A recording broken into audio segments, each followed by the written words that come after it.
everybody, Joe McCall here. Howdy, hope you're doing well. I got another question and answer session here. This is a question from Steve. I'm going to go ahead and read it here and talk a little bit about it. It's a great question. It says, I've been advertising a couple properties I have options on. I have potential buyers who are wanting to go see the properties. So my question has to do with conflicting interest. My seller is also open to renting it and is looking for a tenant themselves on Craigslist.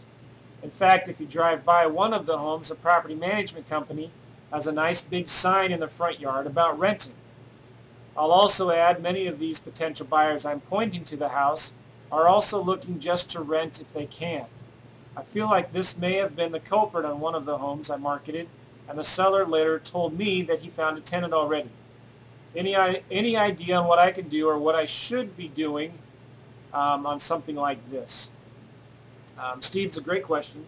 One of the things that you're going to have to think about when you're advertising your services is whether you want to offer a non-exclusive agreement or not.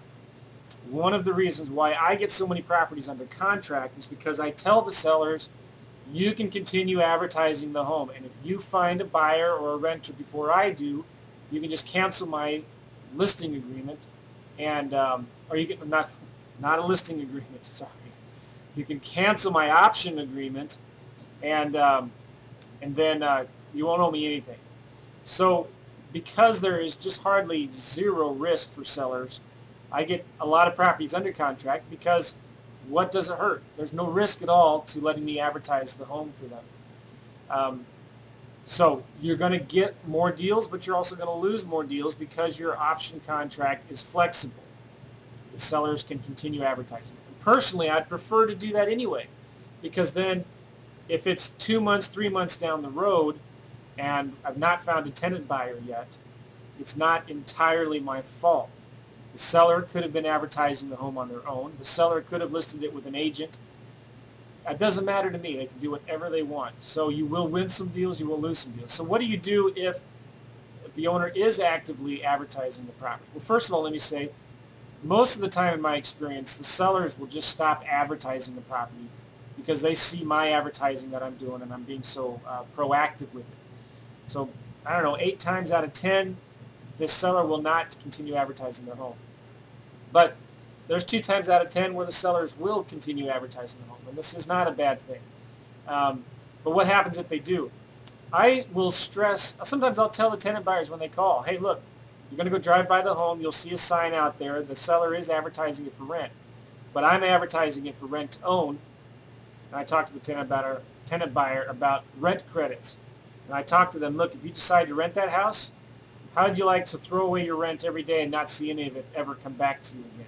If you go into our rent-to-own program, you're going to get 30 to 50% of your rent back to you when you buy the house. So don't throw away your money to rent anymore. Do your rent-to-own, lease option.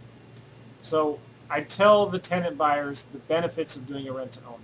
If they're bent on just renting, well, there's nothing you can do to help them anyway.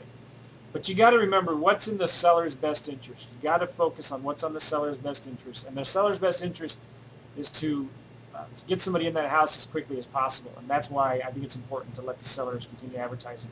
Sometimes you're going to find that the sellers will be advertising the homes for sale, for FSBOs, for instance, for sale by owner, for, let's say, they want $150,000 for the house. But you're advertising it for rent to own for $155,000. Now, sometimes that happens. If a tenant buyer were to ask you, well, why is it being offered for sale for $150,000, but you're offering it for rent to own for $155,000? I'm being ripped off. I just simply tell the tenant buyers, look, if you want to buy it today, go ahead. You can buy it for $150,000.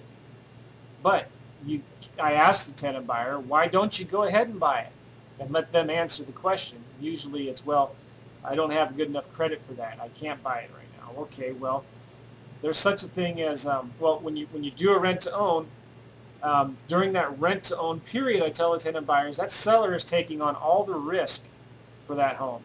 They're taking responsibility for making sure the mortgage is being paid, the insurance is being taken care of, the taxes are being paid. So and you're buying that house a year or two in the future. And the owner has every right to charge more money for a future sale date than a price for today. If the seller has a problem with that, then they need to go find another home. So there's nothing wrong with a seller advertising a home for more money, or a rent-to-own being offered at a higher price than what a for sale by owner is being offered at. I hope that makes sense. So I think that answers the question. If not, go ahead and go to the forum and submit some more questions there. Okay? Thanks a lot.